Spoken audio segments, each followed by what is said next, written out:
अब बात जरा बिहार की भी करते हैं, क्योंकि बिहार की चुनावी लड़ाई में अब जबरदस्त तेजी आ रही है। कल वक्फ संशोधन कानून के खिलाफ पटना में रैली हुई, जिसमें आरजेडी खुलकर सामने आई। तेजस्वी यादव ने यहां तक कहा कि अगर सत्ता में आए तो वक्फ कानून को कूड़ेदान में डाल देंगे।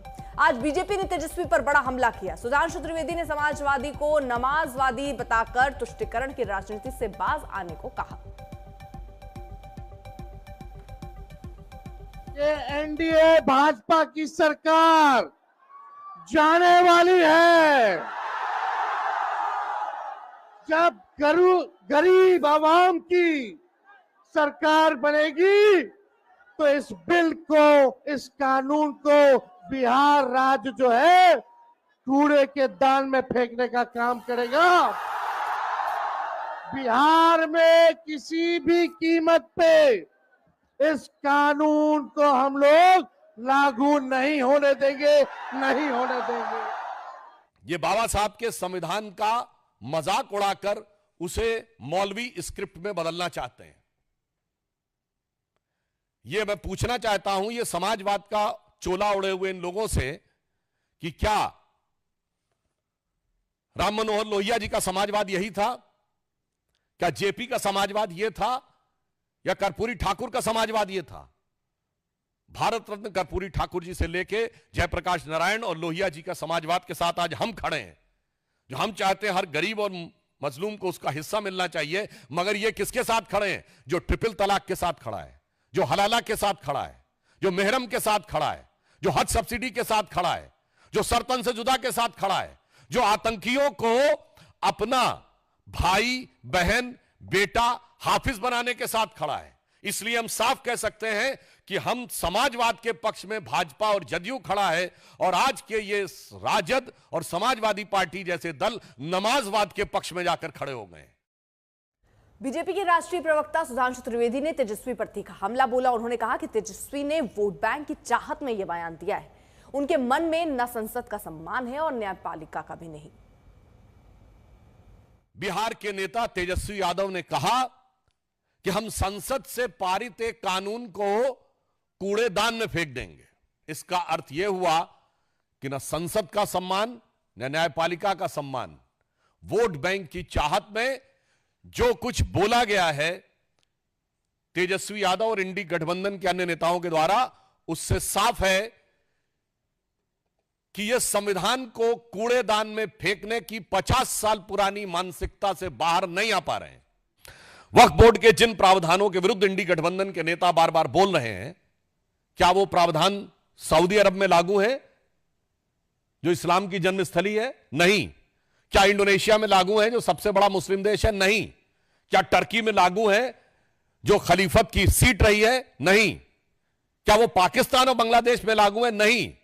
जो आईएसआईएस की भूमि है, सीरिया और इराक के हिस्से, वहां पे लागू है? नहीं। तो मैं पूछना चाहता हूं इंडी गठबंधन से कि आप बिहार में क्या सऊदी अरब, इंडोनेशिया, टर्की और आईएसआईएस से ज्यादा बड़ा शरिया का कानून लागू करने की सोच रहे हैं? हमें इस बात का सीधा और साफ जवाब चाहिए। उधर बिहार के मंत्री अशोक चौधरी और जेडीयू प्रवक्ता नीरज कुमार ने भी तेजस्वी को निशाने पर लिया। जेडीयू प्रवक्ता ने कहा कि तेजस्वी को बताना चाहिए कि सत्ता में रहते आरजेडी ने मुसलमानों के लिए किया क्या। इन लोगों को तो सूट करता है ना, क्योंकि ये क्लेम करते हैं कि हम एमवाई वाले लोग हैं। तो जो एम वाले लोग हैं, इनको ये देखना है कि 15 साल आपका राजपट रहा, उन 15 साल में कितने अल्पसंख्यक छात्रावास बने, कितने मदरसों को सरकारीकरण किया गया, कितने मदरसों को 5th पे स्केल दिया गया, कितने अल्पसंख्यक के बच्चों को यहाँ पर कोचिंग इंस्टीट्यूट चलाकर बीपीएससी, आईएएस, आईपीएस की कोचिंग दी जा रही है, और कितने जो लोग कंपीट कर जा रहे हैं रिटर्न उनके इंटरव्यू के लिए, कितने लोगों को इस प्रदेश में हमारे अल्पसंख्यक विद्यालय के माध्यम से प्रोत्साहन राशि दी जा रही है। तो कौन व्यक्ति है जो आने वाले उनके नस्ल को सुधारने का प्रयास कर रहा है, और कौन व्यक्ति है जो सिर्फ हिंदू मुस्लिम करा करके वोट लेना चाहता है? कि जो अल्पसंख्यक अपने जमीन से बेदखल हो गए थे, संपत्ति से बेदखल हो गए थे, एकमात्र उदाहरण है उनको संपत्ति पर उनको दाखिल कब्जा दिलाया। यह बताते लोगों को कि हमारे पापा जब काम कर रहे थे जब हमको काम करने का मौका मिला तो हमने कोई काम नहीं किया। तो गांधी मैदान के बगल में वक्फ की संपत्ति अंजुमन इस्लामिया हॉल, उसको तो खंडहर आपने बना दिया था। आज शीश महल नीतीश कुमार जी ने बना दिया। वक्फ विकास परिषद बना करके देश में हमने नजीर पेश किया, तब हमारी आलोचना करते तो बात समझ में आती। तो आपने कुछ किया नहीं और भावनात्मक केवल राजनीति का शोषण कर रहे हैं, तो ये आपका विषय है।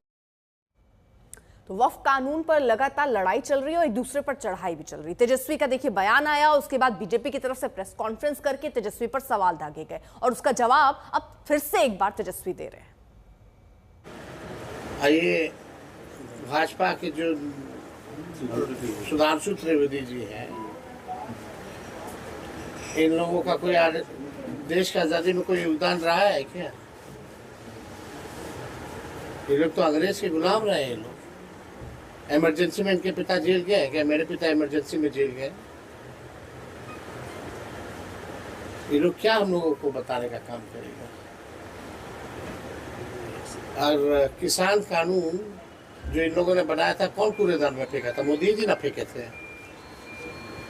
हाँ, वो तो कूड़ेदान में फेंक सकते हैं। तो जो गैर संवैधानिक है, उस बिल को हम क्यों ना फेंकें, उस कानून को हम क्यों ना फेंकें?